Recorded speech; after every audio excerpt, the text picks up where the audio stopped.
Welcome back to the Hammers Academy YouTube channel. Today, I'm joined by Scott. How are you doing, Scott? Yeah, I'm good, thanks. How are you doing? Yeah, not too bad. And Lou, how are you? Yep, I'm upbeat for once after last Sunday's result in the end. So yeah, hopefully looking forward to a positive show today. Yeah, I mean, it's actually been like, obviously, the last few times we've done this, it's actually been quite positive recently, but I don't think even beating Leicester 3-0 or Wolves 4-0 will compare to the positivity of the comeback against Tottenham in the way it happened, which was so ridiculous. I mean, like, Scott, what was the highlight of the game to you? I think I might already know the answer, though. I mean, that Lanzini goal would just be forever the like for the next few years. That's just going to be a moment that is just replayed. Is just to try and get that feeling again is just outrageous. Because I mean, I couldn't watch it live because it's like 2:30 a.m. on like a Monday morning here or something. So I got up and watched it just so that I wasn't completely dead for work. And for the first 80 minutes of the match, I was so happy that I didn't get up and watch it. And then when that final Lanzini, I was just like, I could have been really tired for work. I could have done this live because it was just such a good feeling. To come back is amazing anyway, but to do it in that style, just it's so, I don't know. I just couldn't believe it. It was just so much against it, but what an end. Yeah, and Lou, how many times have you watched the Lanzini goal back? Couldn't even possibly say. My girlfriend's getting pretty sick of it, to be honest. She was telling me off, but she's like, "Are you still watching it? It's been like 4 days." I'm like, "This will be going on for weeks. Don't worry." Yeah, it's just everything about it. It's just the timing, the equaliser, the quality of the goal itself. I mean, that would be an outrageous goal at any time in the match, get any score, but for it to fit those specific circumstances and all come together as that defining moment, it was just amazing. I mean, in terms for West Ham, it's probably like 98% perfect goal. The only way that extra 2% would be if it was to make the game 4-3 rather than 3-all. Like the fact it was away from home at Tottenham, against Tottenham, coming back the way we did in the 94th minute after that comeback, like it's like that close to just being unbeatable in terms of a goal for West Ham, like folklore, really, in my opinion. We can be too picky. Well, I mean, I'm getting too picky. I just love the fact as well. It was Lanzini who's, he's had his troubles with being out of the team. Someone who's very close to a lot of like West Ham fans' hearts because of that first couple of seasons he had. But for him to come on, most people are just like, "Oh, what's Lanzini going to do?" And then, a moment from everyone's daydreams, like just top corner. Lloris was even on the right side. Everything was against that going in, and it just squeezed in. Beautiful. It just adds that 98% of the goal. But so the main topic of today's video is obviously we're going to talk about the Tottenham game, but our main topic is the Manchester City match on Saturday morning, which is going to be a very difficult match. And City have very much had West Ham's number for the last couple of seasons since Guardiola's come into the Premier League. I think Scott was talking to me off camera about our record, and we'll get into that in a minute. But yeah, Scott, do you want to run us through like the record we have against City at the moment? Yeah, I mean, when we talk about a record against a club, it's usually, the last time we won, or we've got some good memories. Since Guardiola joined, we just haven't got close to them. I mean, I was just looking up on the before the podcast started, and we've had like a 1-0 loss and a 2-1 loss. And the rest have just been absolute domination. Like we've lost 5-0 twice, 4-1 twice, 4-0 twice. This isn't a team that we get close to regularly. And when we walk away 1-0 or 2-1, we go, yeah, that was really good. And I'm pretty sure the Man City team have been going, well, that wasn't a good match, even though we won. I don't know the style that they beat us by as well. It's just been, it hasn't even been okay. So, if only that goal had gone in, we'd have had a chance. We've just gone, well, we didn't have a good chance, and they had 6 more that they could have put away. So yeah, recent history is not on our side against the Guardiola City. No, it's not. And so moving to the match, like in terms of like David Moyes' preparations, like I want to know, like, do you guys think anything should change to the team? Obviously, there's a couple players that could come in and replace a couple of the starters. I don't know if you agree or if you disagree, but I'll come to you, Lou, first. Like, do you think David Moyes should change any of the personnel from the side up or keep it as is? No, there's the obvious, Allah is due to come back, and obviously a first squad appearance for Benrahma, but I wouldn't chuck him in the first team, from the off. I think it'd be good to, start with the same team that's picked up 7 points from the last 3 games at the end of the day, and then, it's difficult to say the circumstances in which he'd come on, but it'd be nice to see Benrahma come on at some point in the match, whether that be to, if we're chasing the game, which is likely, or even to bring someone on who can possess some skill on the ball, who's good at keeping possession to, what I'm trying to say. It's just either way, it would be nice to see him. And so overall, no, I wouldn't change this team. I think it would be pretty naive too. I know we didn't play as well on Sunday as we had in the former 2 games, but you say never change a winning team. We didn't win, but it was pretty much like a win, wasn't it? So I think we should carry on as we are going. And Scott, so obviously we've got Diop has come back from his isolation. He was on the bench against Tottenham, but obviously the way the game went, we can only really make attacking changes. Benrahma's come into the side and he's eligible to choose from, and Haller has come back from his injury. Like, do you think any of them can get into the starting lineup against City, or are you agreeing with Lou and just keep it as is, and they could possibly be like the 3 impact subs along with Lanzini? I mean, he's another one that could make an argument to start now after his goal.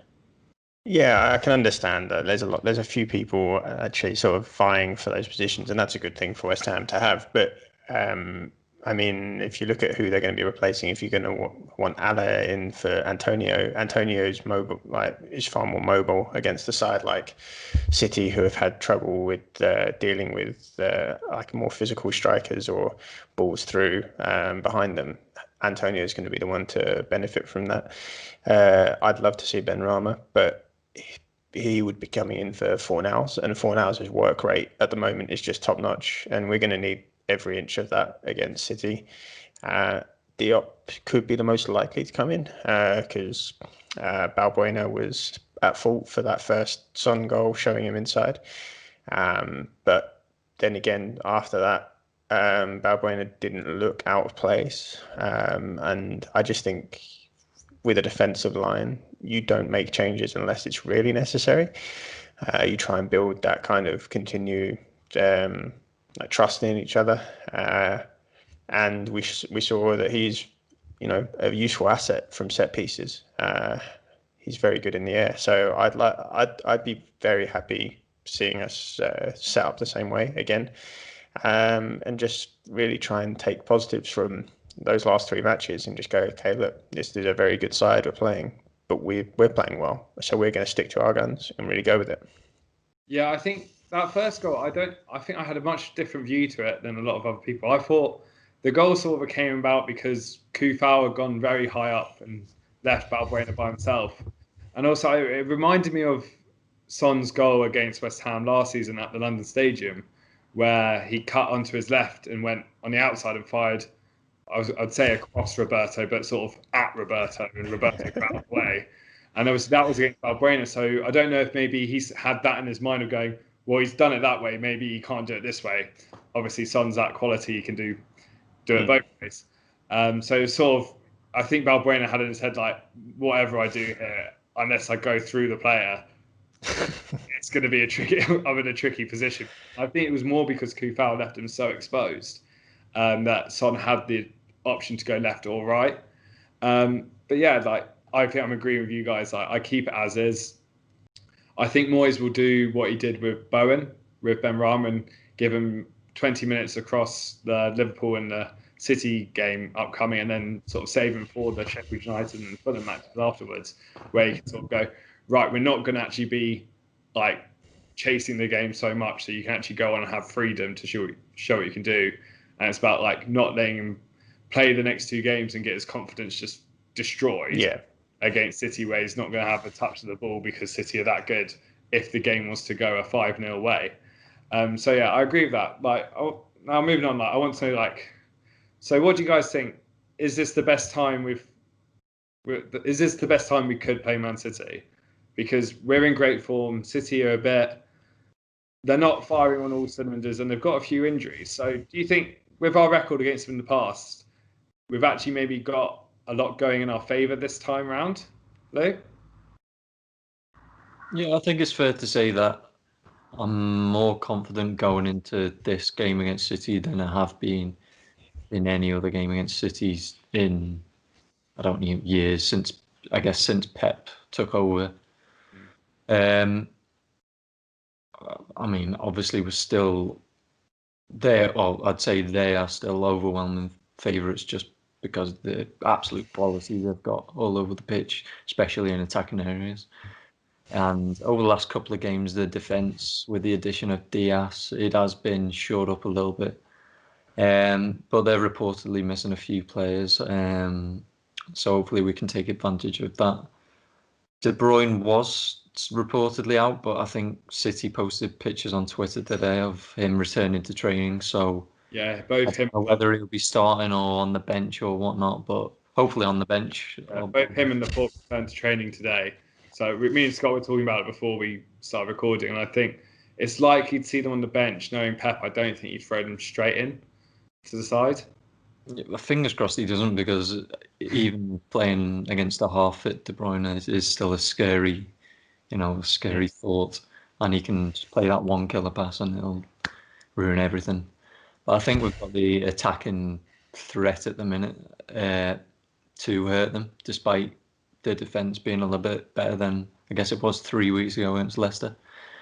Obviously, Antonio has the ability to run the 2 centre-backs out of place, and then there's the whole supporting cast, Bowen, Fornals, obviously, and the late runs into the box from Souček, and obviously set pieces as well, where we've got a lot of height. I think we've got a height advantage over them, really. So, as I say, they're still favourites, but I'm quietly confident of maybe a draw. Scott, like, what's your prediction? Do you think we're going to come out with a positive result?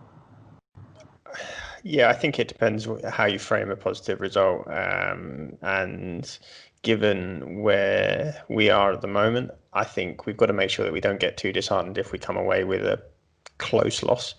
I think this is a side that just seem to have talent just coming out of every port. Like, you have an injury to De Bruyne and instead Bernardo Silva. So, oh, okay, cool. He's someone who would walk into most teams in the Premier League. I think it's a great time to play them because you said they've got form issues, they've got a few injuries. They had the Champions League midweek, and they will have next week, I think. So maybe they're viewing this as an easier game, which is a really good time to play them, potentially take advantage of that. We've got to be physical. We've got to, because that's where our advantage is. I mean, Souček, I think, is going to be key here, just from set pieces, but also those late runs. And Antonio, if he can really play a big bully ball up front and just not just let one central defender kind of have a day off and just sit close to one, but really mix it up, running behind, get really tight to them alternating, not let them decide who's marking Antonio for the game. I think we could, if we could nab a goal early or just keep it tight for the first hour, then I think we've got a really good chance. Yeah, I think I've got to agree, like, with your sort of view of like what's a positive result, and the way I see not just the City game but the Liverpool game afterwards. If we can get through the next 2 games with our positive goal difference intact, and then you look back and say we played Arsenal, Wolves, Leicester, City, Tottenham, and Liverpool, and we've finished those games with, say, 7 points and a positive goal difference, that's a hell of a result for us. So I think we're going to get a positive result, whether or not it's actually a loss. We'll see. I think I could actually no. I'll be bold. I think it's going to be. I think it's going to be a 2-2 draw. I don't see us blocking City out, but I can see us hurting their weakened defence. Like, quickly, what's going to be your score predictions, Lou? As much as I want to predict a draw or a win, for the Wolves, Leicester, and Spurs games, I've predicted losses in each. It kind of started as against Wolves, I think we will lose, and then Leicester, I was a bit more unsure. Then Spurs, I had a feeling, but I just wanted to continue my superstitious streak, so I'm going to continue on that path. And I'll say 3-1 to City, but that, take in mind, that's more, like I say, that is more me wanting to continue my streak rather than perhaps what I think will happen. Okay, we'll see what you think happens if it does, and you can tell us all about it then. Scott, what about you? What's your score prediction? I think it's probably going to be something like 2-0 City, but I think this is the most variable it's been in a long time. We could be looking at a decent result for West Ham. I'm far more confident than in previous years, put it that way. Yeah, I agree. Anyway, that'll be that for the rest of this video. Please make sure to like and subscribe and to share the Hammers Academy with all your friends. That'll be great and it'll help us out. But for now, come on you Irons.